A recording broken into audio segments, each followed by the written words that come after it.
Hi friends, this is Michael. I've been talking in these videos about how, the way I see it, we're roommates in this country. Democrats, Republicans, Trump voters, non-Trump voters, crazy extremists, all of us, we're sharing this ground, which is why I keep talking about common ground. It's ground that we have in common.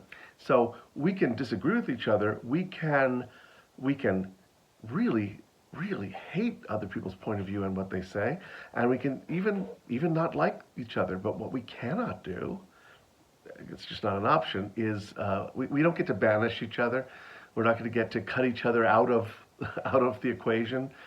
Whatever whatever we do, at the end of the day, we're all still going to be here sharing this space. And the nature of the way our country is set up forces us, I mean, against all odds, to collaborate. It forces us to um, to collaborate on our policies and our laws and what I think is great about that is that it kind of forces us to compromise to the extent that we're able to.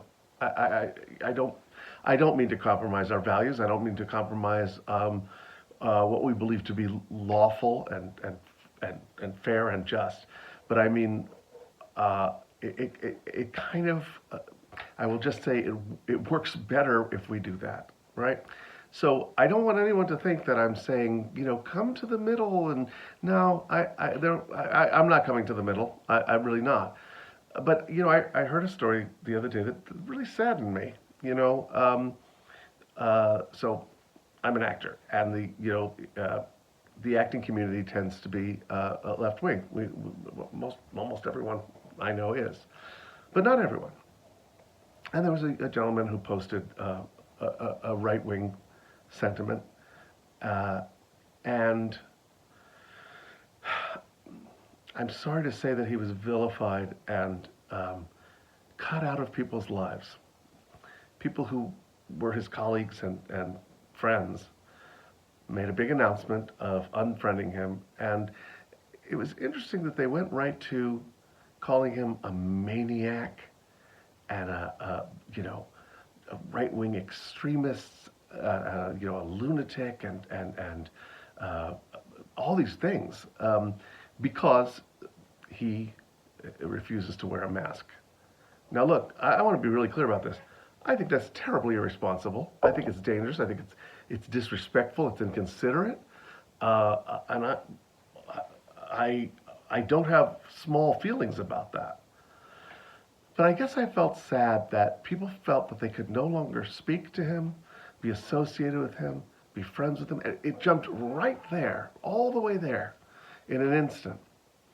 And I would have rather had, I mean, I don't know the man, so I can't tell his friends what to do, but I would have rather had his friends say, hey, I want to tell you, I'm really upset about that, and here's why I don't like what you're doing, and confronted him on it, like you do if you've got a roommate who keeps leaving dishes in the sink. This is a bigger issue, of course, but what I mean is, we're stuck together, and we keep acting as um, if we if we express enough animosity and enough contempt, we will erase those people. We'll shut them down, and they won't exist anymore. But they still will. Like my cat Link, who's walking around talking right now. You know, I would have liked for it to be different, but we're roommates. So what are you going to do? Um, I don't mean to make light of it, Link. But God, I just want, I want someone out there to understand that, the things, some of the behaviors that we on the left hate about people on the right. Their anger, their hatred for us, their you know, uh, we got to clean up our side of the street, friends. I can hear the voices of people saying, "No, forget that. No sympathy." Blah blah blah. I get it. Listen, I am of the opinion that the people who have supported Trump have enabled some terrible things in this country, and I will tell them so. I really will. I'm it's we're we're having some really bad things in this country that I think are a direct result of Trump and his followers. Uh, but it doesn't mean that we can't. It doesn't mean we can't talk to each other. And again, when I say talk to each other, I don't mean, "Hey, I forgive you." It's not that. I mean, confront the person, how like you would if you were sharing a space. I I was reminded today of a marriage expert that I once heard speak. And the first thing he said was, I know that all of you watching will understand something that we've learned, which is the, that that your relationship could be perfect if only your spouse would be different. And I went, yeah, that's of course that's what we all think. And I think we all think everything would be fine if we could just shut down the Republicans or shut down the Democrats.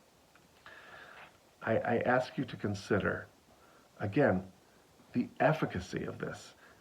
Is it working? Are we getting better? Are we improving conditions?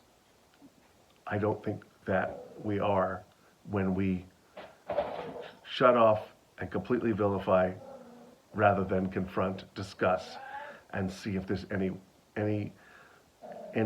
consensus or compromise or commonality that we can come to. That's all. That's all I have to say. Thanks for joining me. I'm gonna try to keep doing these. By the way, I don't know if anybody watches these. I mean, I've gotten a couple of nice comments from folks that appreciated what I'm saying, and at least one that really didn't. All of which is great. Let me know if you're watching, and if you think there's merit to what I'm saying, share. If you think it's kumbaya bullshit, then don't. You know, um, I'm so craving some sensible behavior from all of us. It's gotten so bad and exhausting, and I just there has to be some tunnel out of this. So, all right. Thank you for joining me, and I'll see you in the next one. Bye.